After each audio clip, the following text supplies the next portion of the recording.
C'est un philosophe qui déchaîne les passions pour avoir osé s'attaquer à des icônes comme Sartre ou Freud. Il s'est attiré les foudres d'une bonne partie de l'intelligentsia française. Après les attentats du 13 novembre à Paris, ses propos sur l'islam et la politique étrangère de la France ont déclenché une polémique peut-être encore plus violente. On l'a accusé de tout et son contraire, islamophobe pour les uns, défenseur des djihadistes pour les autres. On lui a même reproché de faire le jeu du Front National. Il répond aujourd'hui dans Le Miroir aux Alouettes, principe d'athéisme social chez Plon. Un livre où l'on découvre aussi un homme profondément attaché à sa Normandie natale, où il a créé l'Université populaire de Caen et l'Université du goût, ouverte à tous. Michel Onfray est notre invité. Michel Onfray, bonjour. Bonjour. Dans quel état d'esprit avez-vous écrit ce livre que vous définissez comme un genre d'autobiographie politique? Est-ce que vous étiez blessé, meurtri ou juste en colère après toutes les critiques qui se sont abattues sur vous? Oh non, c'est beaucoup plus simple que ça. Je crois pas être un homme de ressentiment. Je suis un homme de mémoire, mais pas un homme de ressentiment. Le ressentiment, c'est la mémoire méchante. La mémoire, elle n'est pas obligée d'être méchante. Il suffit qu'elle soit fidèle. Et quand Olivier Poivre d'Arvor, qui dirigeait France Culture, s'est retrouvé à la porte, il m'a sollicité pour un livre d'entretien sur la politique en me disant que mon image était un petit peu brouillée dans les médias et que ce serait peut-être bien de faire un livre d'entretien. J'ai consenti à ce livre d'entretien qui finalement n'a pas été un livre d'entretien parce que j'ai fait 300 000 signes en 10 jours et que j'ai fait ce livre un peu tout seul. Et Olivier me pardonnera. Mais donc effectivement, ça ressemble à quelque chose comme une autobiographie politique, oui. Mais est-ce que vous étiez préparé à des critiques aussi dures? D'une certaine manière, je le suis depuis mon premier livre. Quand j'ai publié Le ventre des philosophes, vous savez, au dos, il faut toujours dire qui on est. Donc, j'avais fait un petit truc en disant Michel Onfray n'est ni parisien, ni agrégé, ni normalien. Il vit en province, etc. Alors, mon éditeur n'avait pas trouvé ça très drôle. Il avait juste mis Michel Onfray prépare un livre sur les cyniques. Et Pollack m'avait assassiné pour un livre que je n'avais pas encore écrit. Et en disant que ce serait de toute façon un très mauvais livre, que tout avait été écrit sur ce sujet, et que, etc. Le dernier livre écrit sur le sujet datait de 1854. Et j'ai trouvé ça extrêmement injuste, mais je ne savais pas que c'était le comportement d'une certaine meute qui détruit les gens, qui détruit les livres, qui s'allie sur le principe comme ça. Donc j'ai découvert ça à ce moment-là. Ensuite, ça a été assez massif au moment de mon Freud, parce qu'effectivement, il y a beaucoup d'argent à gagner chez des psychanalystes qui n'obtiennent aucun succès et qui estiment que Freud leur permet tout de même de continuer à pratiquer leur pensée magique. Donc là, effectivement, il y a eu un déchaînement, Libération, Le Monde, enfin tout ce monde-là signifiait que j'étais un type d'extrême droite, que je réactivais une pensée fasciste, que j'étais d'une certaine manière un nazi puisque les nazis avaient pourchassé Freud et que je le pourchassais moi-même. Donc là, j'ai découvert à quoi ça ressemblait. Puis après, je me suis fait un petit peu une habitude parce que ça s'est fait quand j'ai écrit un article sur Jean Solaire, dont je disais qu'il fallait lire Le Travail. C'est un vieux monsieur qui fait des livres intéressants et importants.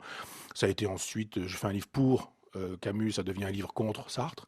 Et puis c'est quasi systématique aujourd'hui, donc j'en ai un peu fait mon deuil. Vous êtes blindé. Oui. Alors dans votre livre, vous évoquez un petit peu, pas trop, juste un chapitre, vos racines, votre village en Normandie, un monde de vrais gens, entre guillemets, comme Pierre Billot, par exemple, ce coiffeur pour hommes du village. Est-ce que ce sont eux qui vous ont inculqué les valeurs que vous défendez aujourd'hui? Oui, moi je pense que être de gauche, c'est mener une vie de gauche. C'est pas dire qu'on vote à gauche, c'est pas dire qu'on a sa carte dans un parti de gauche, c'est pas dire que on est abonné à un journal de gauche. Ça, c'est trop facile.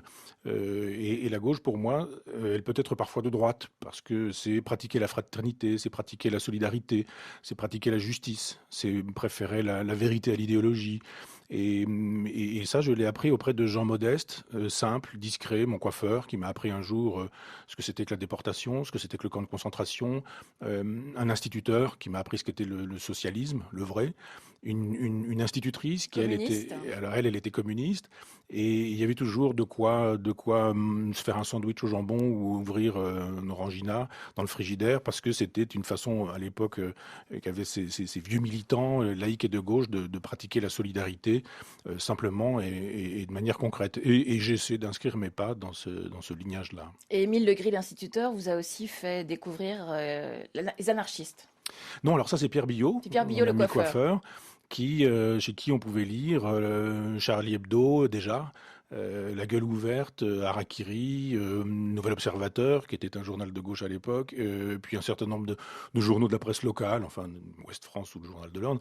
Et un jour, il m'a effectivement dit, regarde un peu ça, il y avait des cahiers qu'on appelait les cahiers noirs et rouges, et ma sensibilité de gauche a trouvé son sens et sa forme chez les anarchistes. Alors ils sont divers et multiples, il y a des autoritaires, il y a des pragmatiques, il y a des Allemands, il y a des Français, il y a des individualistes, mais j'ai découvert Proudhon, et c'est un socialisme pragmatique et concret auquel je reste attaché. Mourons pour des idées, d'accord, mais demain... Mourir pour des idées, ça vous parle, Michel Onfray? Ah oui, parce que d'une certaine manière, j'ai un peu appris l'anarchie chez lui aussi. C'est-à-dire qu'il n'y a pas que les grands textes de Makhno, de Bakounine ou de Kropotkin. Il y avait aussi cette façon d'être anarchiste, une façon un peu française, comme il y a eu des Sébastien Faure, des Jean Grave au XIXe siècle.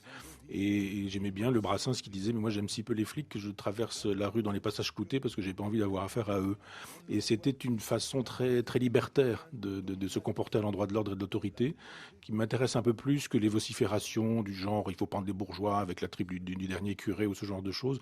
C'est une anarchie très efficace, celle de Brassens. Alors vous dites qu'il n'y a plus de place en France pour le débat. Or, vous êtes sans doute le philosophe le plus invité sur les plateaux de télévision. Mais si je vous ai bien compris, vous trouvez que les plateaux de télé ressemblent de plus en plus à des tribunaux plutôt que des lieux de débat, d'échange? Oui, alors c'est pas parce qu'on apparaît dans un média qu'on débat. On peut apparaître dans un média et se faire inviter, y compris par des gens qui nous reprochent d'accepter d'être invités et d'être partout alors que c'est eux qui nous invitent. Je veux dire, j'ai droit à ça régulièrement sur d'autres antennes où je ne vais plus. Mais on y est invité juste pour s'y faire insulter. C'est-à-dire qu'on est invité, pas comme avec vous, je veux dire, mais je fais pas ça par flagornerie, mais je suis pas venu chez vous par hasard. Mais on est invité pour servir de punching ball. Et on dit, mais ça s'appelle un débat. Et le débat, c'est expliquez-nous, vous avez écrit ceci à telle époque dans tel journal de potache, à telle époque vous avez dit ça dans une radio suisse, vous avez fait une télévision en Allemagne dans laquelle vous disiez que, on sort tout ça du contexte et on dit justifiez-vous, vous n'êtes pas fasciste, vous n'êtes pas nazi, vous êtes sûr, vous n'êtes pas antisémite, vous n'êtes pas sûr que vous ne faites pas le jeu du Front National ou ce genre de choses. L'émission se termine et on dit mais vous voyez qu'il y a eu un débat. Et quand on a été positif dans un livre, on n'est jamais invité pour la positivité du livre, mais on est invité pour rendre possible une espèce de chose qui va rendre possible le buzz, qui permettra la reconduite de l'animateur parce qu'il aura fait des bonnes audiences. Donc je ne suis pas dupe du jeu médiatique et je pense effectivement que le jeu médiatique empêche le débat véritable. Et vous êtes très dur avec la presse, hein. Vous dites qu'elle est prisonnière à la fois des annonceurs et d'une pensée dominante du politiquement correct. Mais c'est pas être dur, ça. Et vous parlez d'inquisiteurs, de procureurs, d'avocats généraux. Ah, quand vous avez droit à des unes de presse qui font de vous le suppôt du Front National ou les intellectuels revendiqués par le Front National, Le Monde fait ça avec une photo qui est un quart de page et qui est ma photo. Ça fait 13-14 ans que je fais une université populaire. On n'a jamais vu ces gens-là faire un reportage sur l'université populaire à Caen. Et d'un seul coup, je fais le jeu du Front National, alors qu'en 2002, j'ai créé cette université populaire pour lutter contre les idées du Front National. C'est pas être dur que de dire effectivement qu'ils se choisissent des ennemis qui sont quand même un peu étonnants. Je suis étonné de voir qu'on préfère inviter Joe Starr comme rédacteur en chef invité dans Libération que moi qui défends une gauche depuis un certain temps. Donc le dire, c'est pas être cruel, c'est pas dire des méchancetés, non, c'est juste renvoyer une image qui me paraît être assez fidèle. Je crois que vous avez l'intention de lancer un média indépendant. Vous en êtes où? Qu'est-ce que vous voulez faire exactement?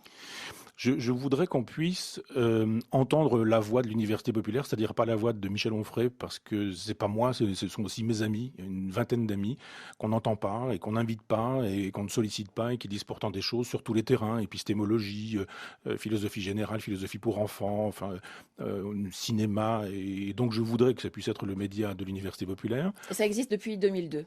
Oui, depuis 2002. Et je souhaiterais aussi qu'on puisse y faire des émissions de longue durée, c'est-à-dire permettre à quelqu'un pendant 1 heure de dire ce qu'il a à dire sans être interrompu, sans être obligé de lui mettre 3 invités devant le nez qui vont le questionner comme on passait jadis à la question.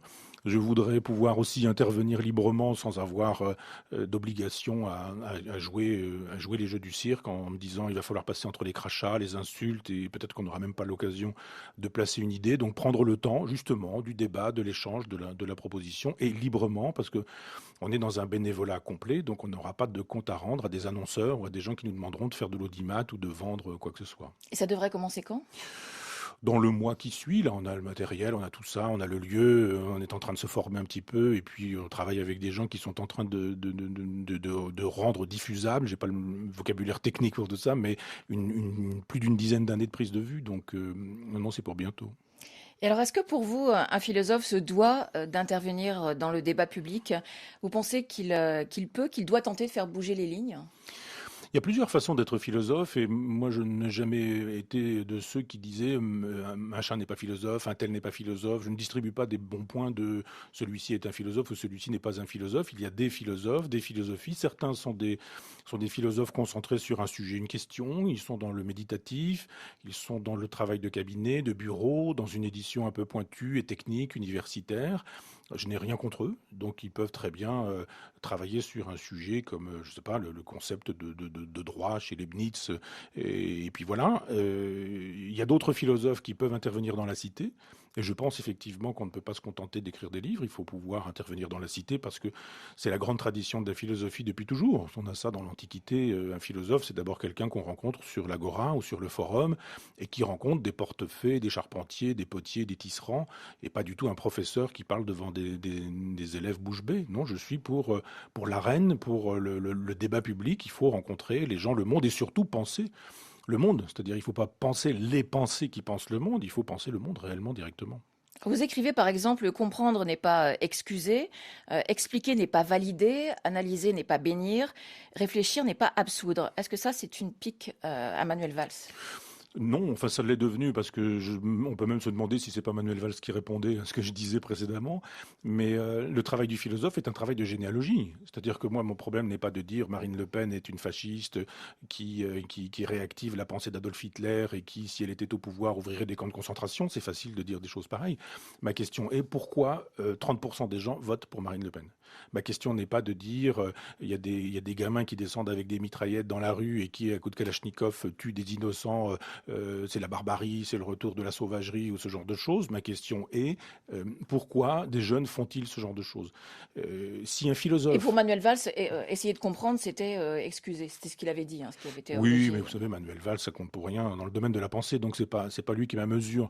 Mais je pense que Nietzsche est ma mesure, en revanche. Et quand Nietzsche pose la question de la généalogie, il fait le travail que devraient faire les journalistes, que devraient faire les historiens, que devraient faire les philosophes, c'est-à-dire d'où ça vient. Ça ne tombe pas du ciel, le terrorisme. Ça ne tombe pas du ciel, une France à 30% derrière Marine Le Pen. Ça ne tombe pas du ciel parce que ça monte de terre. Et comment est-ce que ça monte de terre? Comment est-ce que ça germe? Comment est-ce que ça pousse? Qui a planté ces graines-là? Comment est-ce que les choses se sont passées? C'est le travail que je propose de faire. C'est le travail que je fais pour ma part.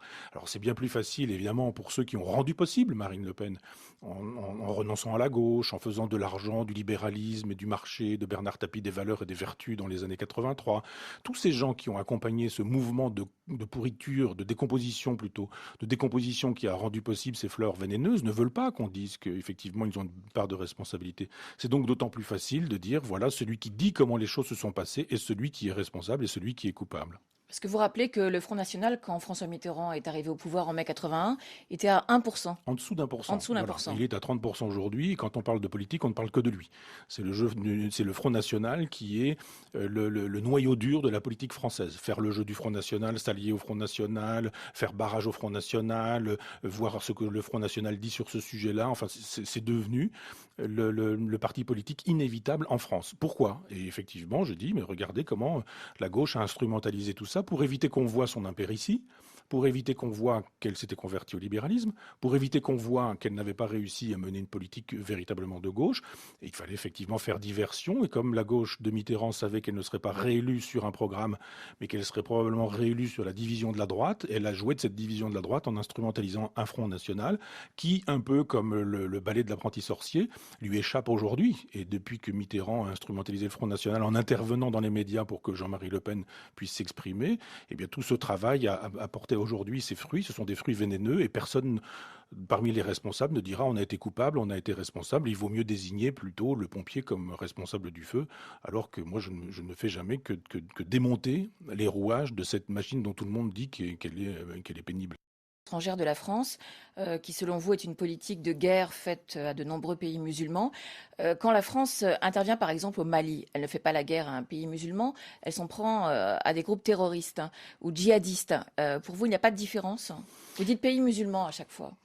Oui, mais parce qu'il s'agit quand même d'attaquer des musulmans. Je pense que les troupes que nous combattions là-bas étaient des troupes musulmanes, mais simplement, là aussi, je veux poser la question, pourquoi intervient-on au Mali? On ne va pas me faire croire que c'est parce que le président du Mali a demandé. Hein. On a demandé au président qu'il nous demande. Mais je demande juste que, toujours dans cette logique de la généalogie, on fasse un peu de géologie. Un peu de géologie pour savoir à quoi ressemble le sous-sol du Mali et quelles sont les relations que les pays européens entretiennent avec le sous-sol du Mali, notamment avec l'uranium qui rend possible nos centrales nucléaires. C'est quand même très étonnant qu'on intervienne dans certains pays et pas dans d'autres. Pourquoi on n'intervient pas en Corée du Nord? Pourquoi est-ce qu'on n'intervient pas à Cuba? Pourquoi est-ce qu'on n'intervient pas en Chine? Pourquoi est-ce qu'on n'intervient pas en Arabie Saoudite où on sait très bien que les droits de l'homme sont abondamment bafoués? On intervient comme par hasard dans des pays où on a des intérêts économiques, des intérêts qui relèvent du néocolonialisme. Moi, je pense que l'Afrique a à s'occuper de son propre destin, que nous n'avons pas à gérer les problèmes de l'Afrique, mais aussi de tous les autres pays du monde. Je pense que cette théorie du droit d'ingérence de Bernard Kouchner est terrible. C'est terrible, le droit d'ingérence. Ça justifie prétendument qu'on puisse aller faire la loi dans les pays étrangers au nom des droits de l'homme. C'est-à-dire on tue des gens au nom des droits de l'homme. On supprime des dictateurs en prétendant qu'on va instaurer de facto la démocratie. Et quand on a tué un dictateur laïque, on obtient une anarchie qui est dommageable, puisqu'on voit bien aujourd'hui que tous les flux migratoires sont induits par les politiques que nous avons menées depuis 1991, derrière George Bush, et qui est une politique impérialiste pour l'économie, et sauf quelques rares épisodes, je pense à Jacques Chirac et à Villepin, avec un magnifique discours qui a été donné à l'ONU, nous avons effectivement mené une politique qui a été dommageable pour un certain nombre de pays musulmans. Je rappelle souvent que 4 millions de morts musulmans ont été occasionnés par cette politique décidée par Bush en 1991, une politique à laquelle souscrit François Mitterrand, c'est-à-dire trahison politique de Mitterrand en 83, il cesse d'être de gauche et devient libéral, on a Marine Le Pen, trahison du pacifisme de gauche en 1991, Mitterrand s'en va derrière George Bush pour tous ses passages à tabac sur la planète qui génèrent aujourd'hui le terrorisme dans nos rues, en partie. Alors, on va essayer de terminer sur cette première partie sur une note peut-être un peu plus optimiste avec l'histoire du colibri et Pierre Rabhi. Chacun peut apporter sa goutte d'eau pour faire changer les choses. Alors c'est Pierre Rabhi effectivement qui donne son écho à cette histoire, mais c'est une légende qui sort de la forêt amazonienne. Ça procède de la sagesse des peuples d'Amazon. J'étais il y a quelque temps en Guyane et j'en ai rencontré quelques-uns. Je suis toujours très, très ému par ce peuple fossile, au sens noble du terme. C'est un peuple qu'on massacre, mais enfin bon. Et effectivement, le colibri, on raconte qu'il y a un incendie dans la forêt et que le colibri s'en va porter quelques gouttes d'eau dans son bec sur l'incendie et que tout le monde se moque. Le boa constrictor se moque, le phacochère se moque, enfin tous les animaux se moquent du colibri en lui disant t'as bonne mine avec tes 3 gouttes d'eau sur la forêt. Et le colibri dit oui, ça ne suffira pas, mais moi j'ai fait ma part, vous avez-vous fait la vôtre? Michel Onfray, on se retrouve dans 3 minutes, juste après le flash d'information. Est notre invité pour son autobiographie politique Le miroir aux alouettes et Patrick Frémaux nous a rejoint dans ce studio. Bonjour. Bonjour. Vous êtes galeriste, marchand d'art, mais aussi éditeur de philosophie et d'archives sonores. Et votre galerie à Vincennes, Patrick Frémaux, abrite jusqu'au 28 mai une exposition plutôt originale. On peut admirer des masques et des statues africains, aux côtés de lithographies et d'estampes du peintre Robert Combas, tout en écoutant une conférence de Michel Onfray sur Combas. Comment avez-vous eu l'idée de cette interaction, de ce dialogue entre les œuvres de Robert Combas et l'art africain? L'idée, elle saute aux yeux lorsqu'on voit l'œuvre de Combas et le cours de Michel exprime cet aller-retour entre ce peintre contemporain qui est l'un des peintres les plus importants français à l'heure actuelle dans le monde avec Alain Chesky, qui est présent dans beaucoup de musées et qui pourtant n'est pas une expression abstraite, n'est pas une expression intellectuelle, mais une impression du ressenti et infiniment plus précise. Donc le travail des éditions et de la Galerie Frémaux et Associés, c'est de faire tout un travail sur le patrimoine, quel qu'il soit, en mettant à égalité les patrimoines populaires des patrimoines intellectuels. Donc que ce soit au niveau des archives, on a aussi bien les discours de tous les présidents de la République, de Léon Blum jusqu'à Jacques Chirac en passant par Pierre Mendès France, que des témoignages de mineurs, des témoignages de marins. Donc il y a cette volonté toujours qu'il y a un aller-retour entre l'histoire un petit peu stigmatisée par les grands hommes et l'histoire qui a été vécue par le peuple. Idem dans la musique, puisqu'on est maintenant la dernière grande maison de disques culturelle indépendante en France. Cet aller-retour entre les musiques folkloriques et les musiques écrites ou les musiques élaborées urbaines comme le jazz. Et donc, pour la galerie, c'est la même chose. Il y a des allers-retours entre des œuvres intellectuelles et des œuvres d'art coutumier ou des œuvres d'art tribal. Et le lien entre Combas et l'art coutumier africain, il est pour moi dans une espèce d'évidence sur le message qui passe sans pour autant qu'il ait été forcément intellectualisé. Michel Onfray, vous aussi, il vous semble évident ce lien, cette filiation entre l'art tribal et l'œuvre de Robert Combas? Oui, bien sûr, et l'exposition de Patrick est vraiment éclairante pour ça. Moi, j'ai trouvé qu'elle était vraiment bien faite, que l'accrochage permettait vraiment un travail contrapuntique, vraiment entre le travail des sculptures, les patines, les bois, etc., et puis le travail de Combas. Il n'y a pas que du Combas d'ailleurs, Patrick, hein, il y a quelques autres gravures et qui sont de ta galerie, et effectivement, il y a un éclairage mutuel, et ça paraît évident. Et donc, les statues viennent de plusieurs pays d'Afrique de l'Ouest. Pourquoi d'Afrique de l'Ouest? C'est la tradition française, tout simplement pour la raison historique de la France dans l'Afrique de l'Ouest, qui est la même, lorsqu'on voit des ports gérés par Bolloré ou autres, c'est que les Français connaissent très très bien l'histoire d'art coutumier d'Afrique de l'Ouest. Donc les statues viennent, on peut citer quelques pays, Côte d'Ivoire, Niger, Mali, Nigeria. Voilà, et des grandes ethnies, des grandes civilisations que sont les Dogons, les Bambara, qui sont d'une créativité culturelle, d'une beauté qui, depuis André Breton, Picasso, etc., a révolutionné le surréalisme, l'art moderne. Donc ça a une importance qui est quand même fondamentale dans l'histoire du XXe siècle du point de vue esthétique. Michel Onfray, dans Le Miroir aux Alouettes, vous racontez que c'est sans doute chez le coiffeur pour hommes de votre village en Normandie que vous avez contracté votre goût pour l'art africain. Qu'est-ce qui vous attire dans l'art africain?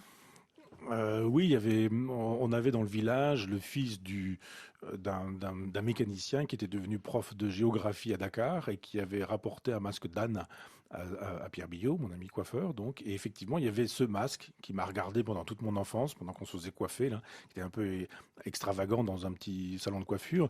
Et effectivement, je suis un peu collectionneur d'art africain parce que je trouve qu'il y a une vérité fossile dans ce peuple. Quand je dis fossile, c'est précieux, comme un diamant est un fossile.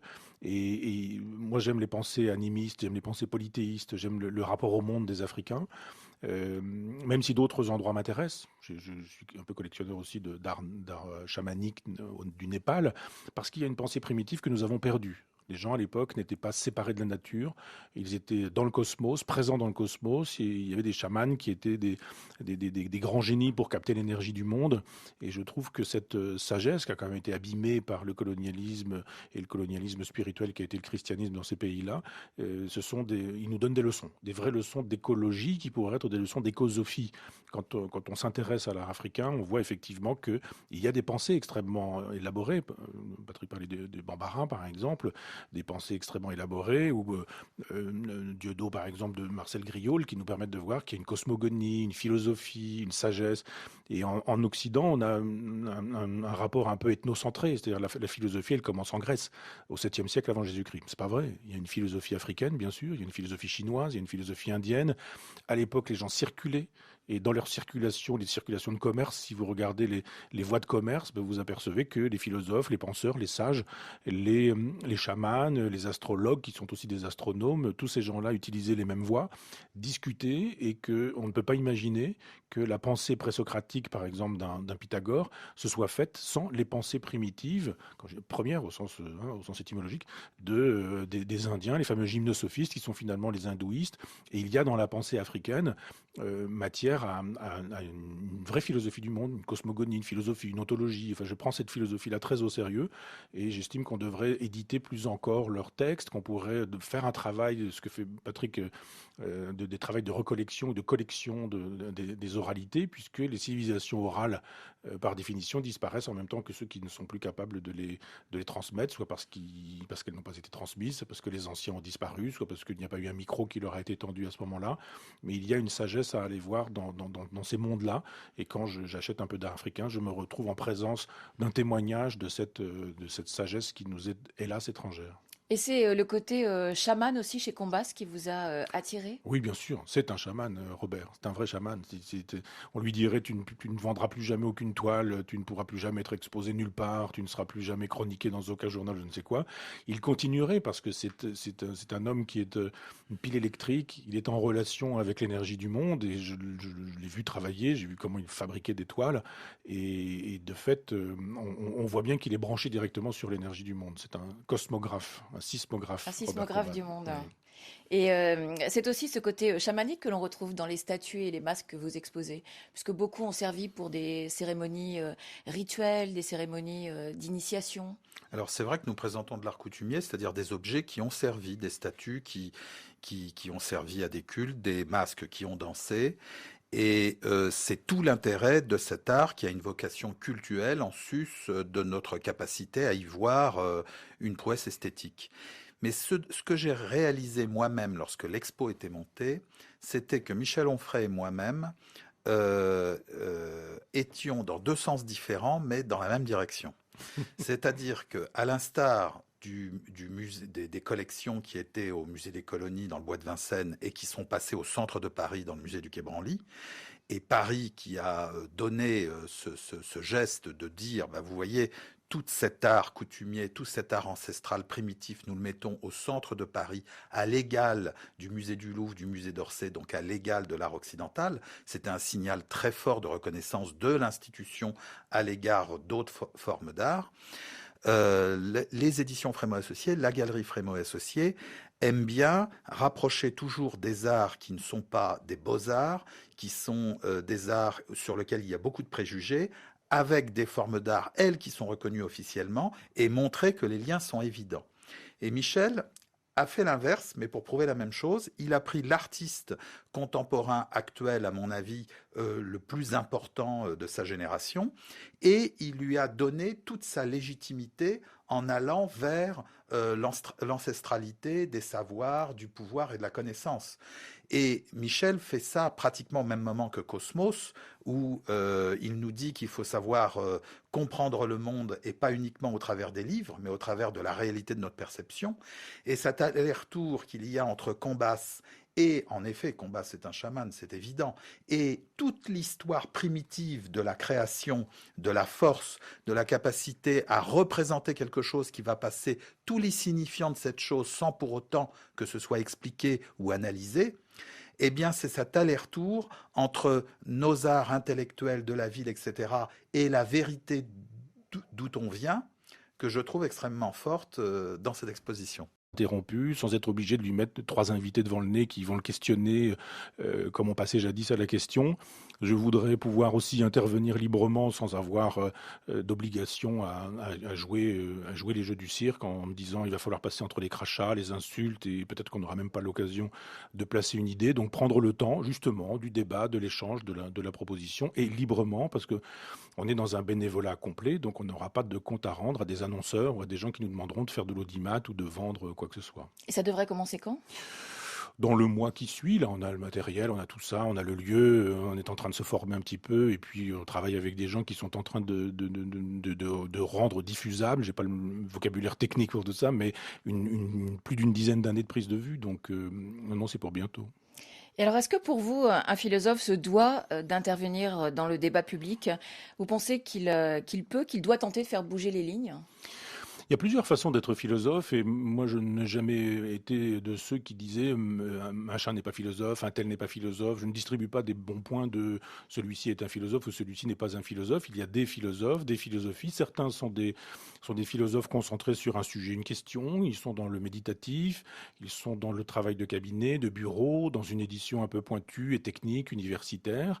Je n'ai rien contre eux, donc ils peuvent très bien travailler sur un sujet comme, je sais pas, le concept de droit chez Leibniz. Et puis voilà, il y a d'autres philosophes qui peuvent intervenir dans la cité. Et je pense effectivement qu'on ne peut pas se contenter d'écrire des livres, il faut pouvoir intervenir dans la cité parce que c'est la grande tradition de la philosophie depuis toujours. On a ça dans l'Antiquité, un philosophe c'est d'abord quelqu'un qu'on rencontre sur l'agora ou sur le forum et qui rencontre des portefaix, des charpentiers, des potiers, des tisserands et pas du tout un professeur qui parle devant des élèves bouche bée. Non, je suis pour l'arène, pour le débat public, il faut rencontrer les gens, le monde et surtout penser le monde. C'est-à-dire il ne faut pas penser les pensées qui pensent le monde, il faut penser le monde réellement directement. Vous écrivez par exemple, comprendre n'est pas excuser, expliquer n'est pas valider, analyser n'est pas bénir, réfléchir n'est pas absoudre. Est-ce que ça c'est une pique à Manuel Valls? Non, enfin ça l'est devenu parce que on peut même se demander si c'est pas Manuel Valls qui répondait à ce que je disais précédemment. Mais le travail du philosophe est un travail de généalogie. C'est-à-dire que moi, mon problème n'est pas de dire Marine Le Pen est une fasciste qui réactive la pensée d'Adolf Hitler et qui, si elle était au pouvoir, ouvrirait des camps de concentration. C'est facile de dire des choses pareilles. Ma question est pourquoi 30% des gens votent pour Marine Le Pen? Ma question n'est pas de dire il y a des gamins qui descendent avec des mitraillettes dans la rue et qui, à coup de Kalachnikov, tuent des innocents. C'est la barbarie, c'est le retour de la sauvagerie ou ce genre de choses. Ma question est pourquoi des jeunes font-ils ce genre de choses? Si un philosophe... Et pour Manuel Valls, essayer de comprendre, c'était excuser. C'était ce qu'il avait dit, ce qui avait été Oui, mais vous savez, Manuel Valls, ça compte pour rien dans le domaine de la pensée, donc c'est pas lui qui est ma mesure. Mais je pense que Nietzsche est ma mesure, en revanche. Et quand Nietzsche pose la question de la généalogie, il fait le travail que devraient faire les journalistes, que devraient faire les historiens, que devraient faire les philosophes, c'est-à-dire d'où ça vient. Ça ne tombe pas du ciel, le terrorisme. Ça ne tombe pas du ciel, une France à 30% derrière Marine Le Pen. Ça ne tombe pas du ciel parce que ça monte de terre. Et comment est-ce que ça monte de terre? Comment est-ce que ça germe? Comment est-ce que ça pousse? Qui a planté ces graines-là? Comment est-ce que les choses se sont passées? C'est le travail que je propose de faire. C'est le travail que je fais pour ma part. Alors c'est bien plus facile, évidemment, pour ceux qui ont rendu possible Marine Le Pen, en renonçant à la gauche, en faisant de l'argent, du libéralisme et du marché, de Bernard Tapie, des valeurs et des vertus dans les années 83. Tous ces gens qui ont accompagné ce mouvement de pourriture, de décomposition plutôt, de décomposition qui a rendu possible ces fleurs vénéneuses, ne veulent pas qu'on dise qu'effectivement ils ont une part de responsabilité. C'est donc d'autant plus facile de dire, voilà, celui qui dit comment les choses se sont passées est celui qui est responsable et celui qui est coupable. Parce que vous rappelez que le Front National, quand François Mitterrand est arrivé au pouvoir en mai 81, était à 1%. En dessous d'1%. En dessous d'1%. Voilà. Il est à 30% aujourd'hui. Et quand on parle de politique, on ne parle que de lui. C'est le Front National qui est le noyau dur de la politique française. Faire le jeu du Front National, s'allier au Front National, faire barrage au Front National, voir ce que le Front National dit sur ce sujet-là. Enfin, c'est devenu le parti politique inévitable en France. Pourquoi? Et effectivement, je dis, mais regardez. L'instituteur vous a aussi fait découvrir les anarchistes. Non, alors ça c'est Pierre Billot. C'est Pierre Billot, le coiffeur. Chez qui on pouvait lire Charlie Hebdo déjà, La Gueule ouverte, Harakiri, Nouvel Observateur, qui était un journal de gauche à l'époque, puis un certain nombre de journaux de la presse locale, enfin Ouest France ou le Journal de l'Orne. Et un jour, il m'a effectivement dit, regarde un peu ça, il y avait des cahiers qu'on appelait les cahiers noirs et rouges, et ma sensibilité de gauche a trouvé son sens et sa forme chez les anarchistes. Alors ils sont divers et multiples, il y a des autoritaires, il y a des pragmatiques, il y a des Allemands, il y a des Français, il y a des individualistes, mais j'ai découvert Proudhon. Et c'est un socialisme pragmatique et concret auquel je reste attaché. Mourons pour des idées, d'accord, mais demain... Mourir pour des idées, ça vous parle, Michel Onfray? Ah oui, parce que d'une certaine manière, j'ai un peu appris l'anarchie chez lui aussi. C'est-à-dire qu'il n'y a pas que les grands textes de Makhno, de Bakounine ou de Kropotkin. Il y avait aussi cette façon d'être anarchiste, une façon un peu française, comme il y a eu des Sébastien Faure, des Jean Grave au XIXe siècle. Et j'aimais bien le Brassens qui disait, mais moi j'aime si peu les flics que je traverse la rue dans les passages cloutés parce que j'ai pas envie d'avoir affaire à eux. Et c'était une façon très, très libertaire de se comporter à l'endroit de l'ordre et de l'autorité, qui m'intéresse un peu plus que les vociférations du genre il faut prendre les bourgeois avec la tribu du dernier curé ou ce genre de choses. C'est une anarchie très efficace, celle de Brassens. Alors vous dites qu'il n'y a plus de place en France pour le débat. Or, vous êtes sans doute le philosophe le plus invité sur les plateaux de télévision.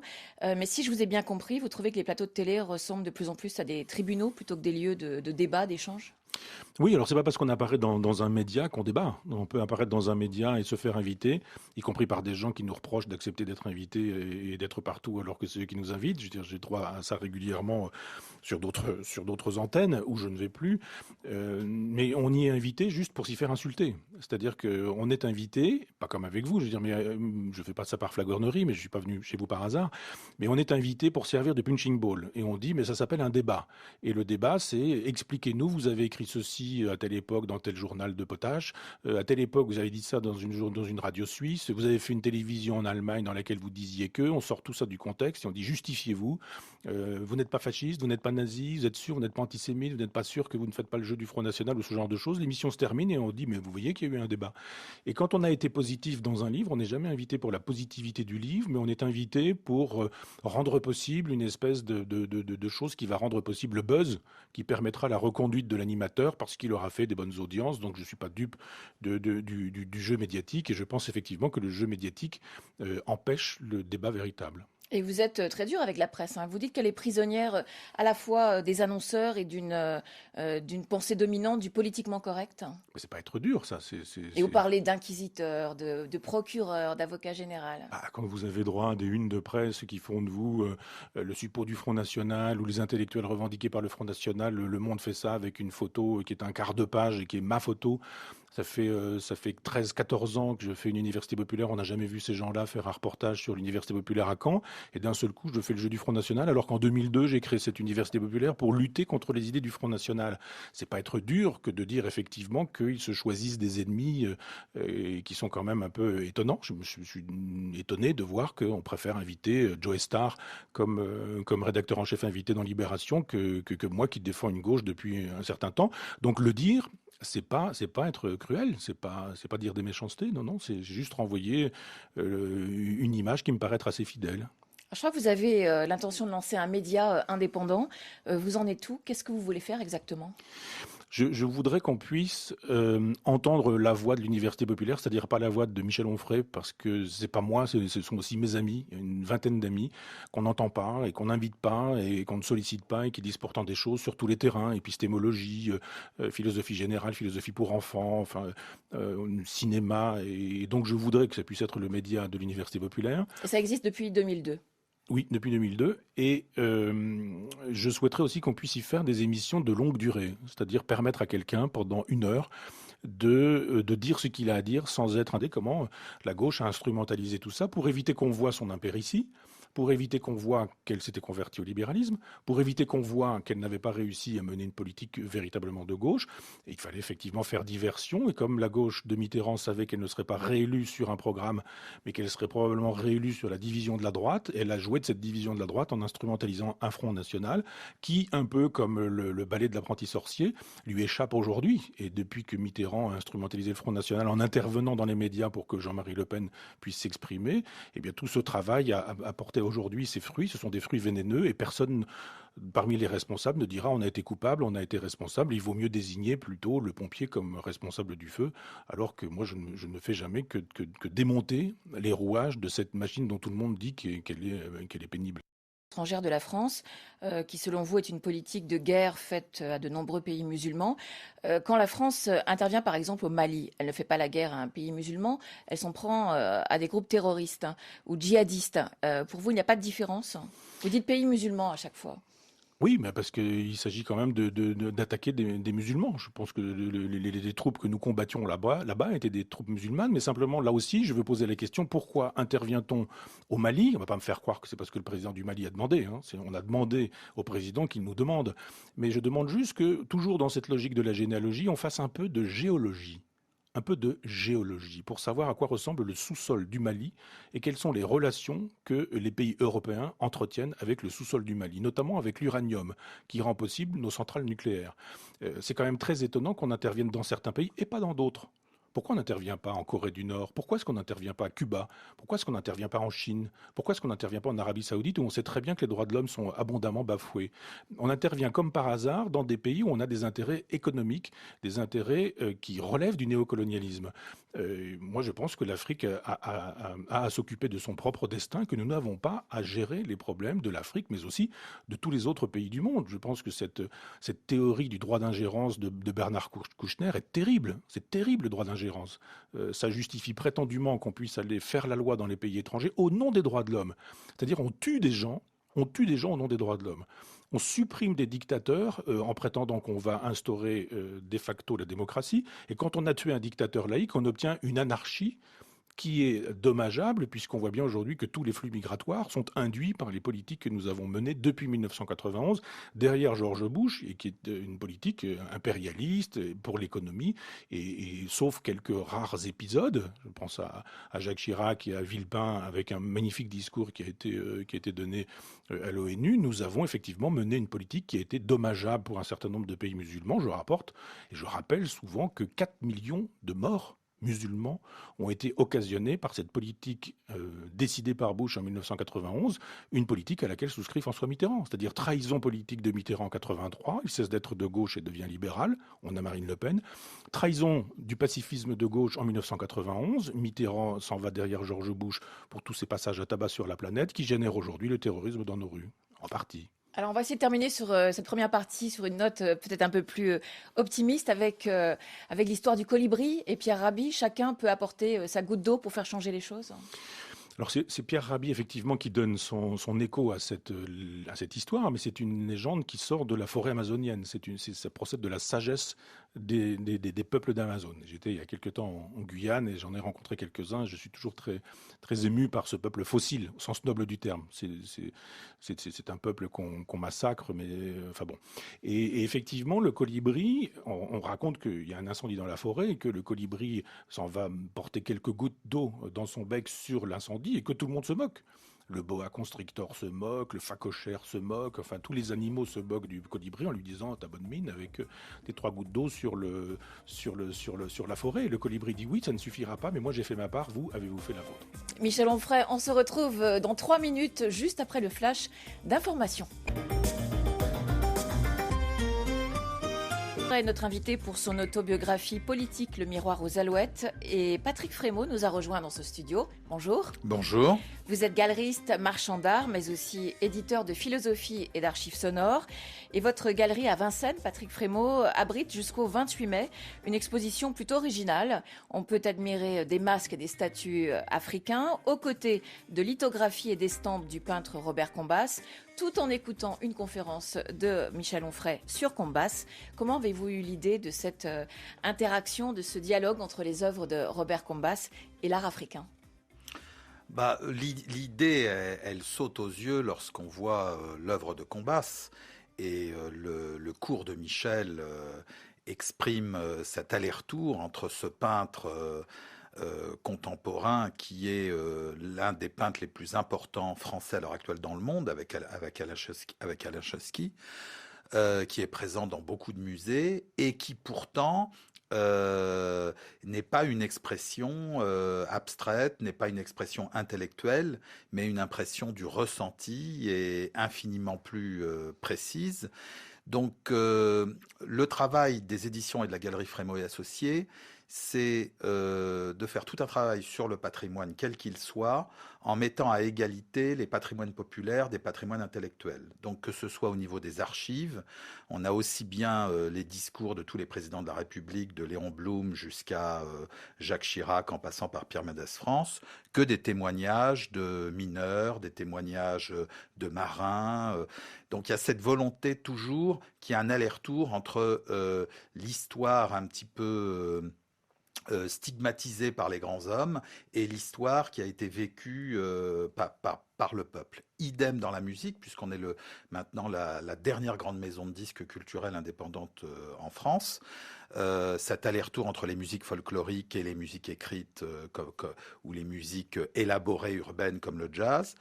Et donc pour la galerie, c'est la même chose. Il y a des allers-retours entre des œuvres intellectuelles et des œuvres d'art coutumier ou des œuvres d'art tribal.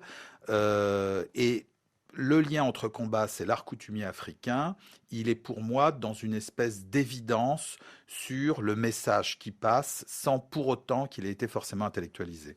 Michel Onfray, vous aussi, il vous semble évident ce lien, cette filiation entre l'art tribal et l'œuvre de Robert Combas? Oui, bien sûr, et l'exposition de Patrick est vraiment éclairante pour ça. Moi, j'ai trouvé qu'elle était vraiment bien faite, que l'accrochage permettait vraiment un travail contrapuntique, vraiment entre le travail des sculptures, les patines, les bois, etc., et puis le travail de Combas. Il n'y a pas que du Combas d'ailleurs, Patrick, hein, il y a quelques autres gravures et qui sont de ta galerie, et effectivement, il y a un éclairage mutuel, et ça paraît évident. Et donc, les statues viennent de plusieurs pays d'Afrique de l'Ouest. Pourquoi d'Afrique de l'Ouest?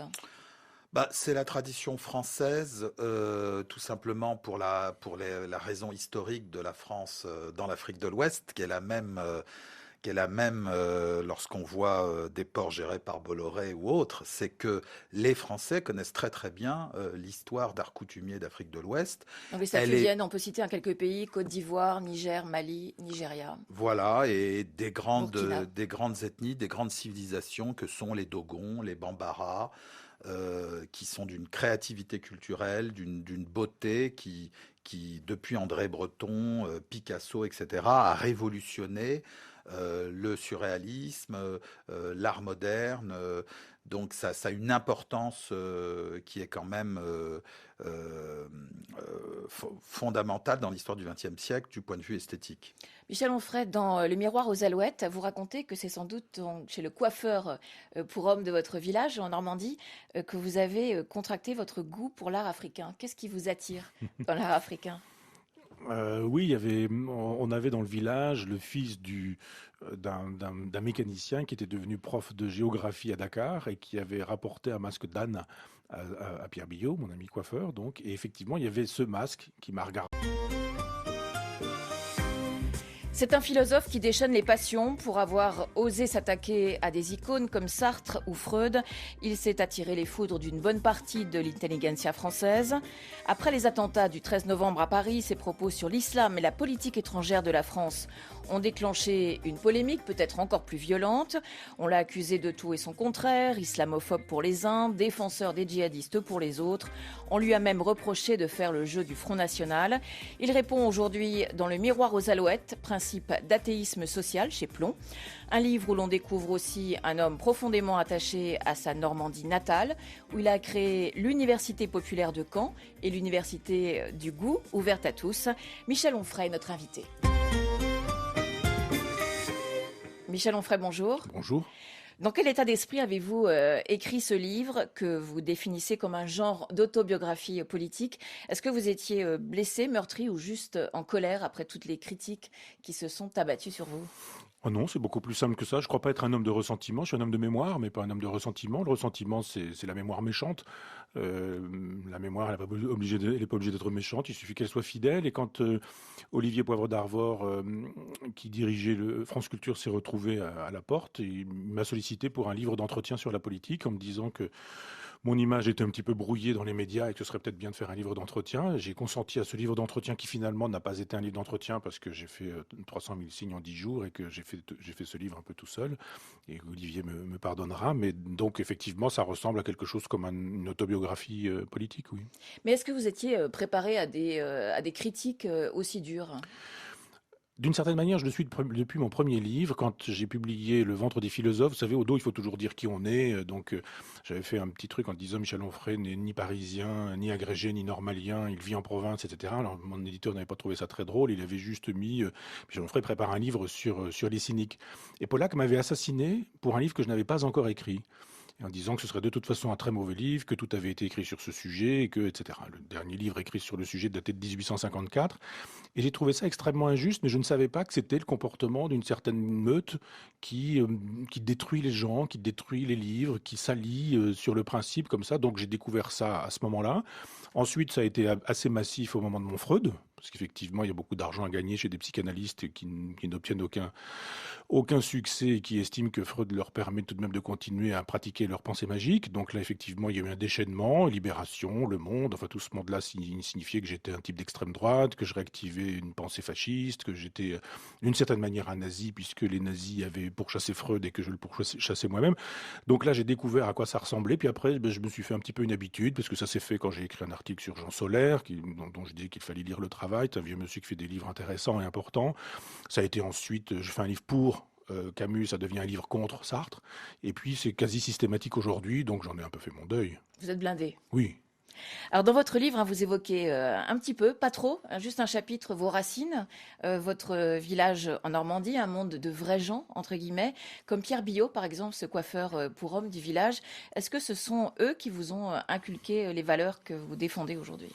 Oui, moi je pense que être de gauche, c'est mener une vie de gauche. C'est pas dire qu'on vote à gauche, c'est pas dire qu'on a sa carte dans un parti de gauche, c'est pas dire qu'on est abonné à un journal de gauche. Ça, c'est trop facile. Et la gauche, pour moi, elle peut être parfois de droite, parce que c'est pratiquer la fraternité, c'est pratiquer la solidarité, c'est pratiquer la justice, c'est préférer la vérité à l'idéologie. Et ça, je l'ai appris auprès de gens modestes, simples, discrets, mon coiffeur, qui m'a appris un jour ce que c'était que la déportation, ce que c'était que le camp de concentration, un instituteur qui m'a appris ce qu'était le socialisme, le vrai, une institutrice qui, elle était communiste, et il y avait toujours de quoi se faire un sandwich au jambon ou ouvrir un orangina dans le frigidaire, parce que c'était une façon, à l'époque, qu'avaient ces vieux militants laïcs et de gauche de pratiquer la solidarité simplement et de manière concrète. Et j'essaie d'inscrire mes pas dans ce lignage-là. Et Émile Legris